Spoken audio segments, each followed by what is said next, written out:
नमस्कार मित्रों, कैसे हैं आप। आशा करते हुए कुशल मंगल होंगे।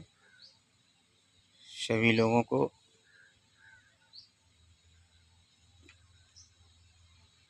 विशेष आग्रह है कि गाय में सेक सीमन, ये देख रहे हैं आप सामने बछिया बंधी है। ये 20 महीने की बछिया है। ये बैक सेक साटेड सीमन है। सभी किसान भाई अपनी गाय में गर्भाधान कराएं तो सेक साटेड सीमन जरूर डलवाएं। उच्च नस्ल के बच्चे जल्दी तैयार होते हैं,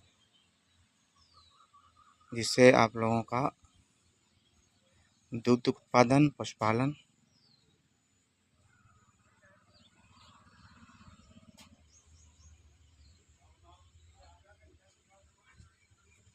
तेरी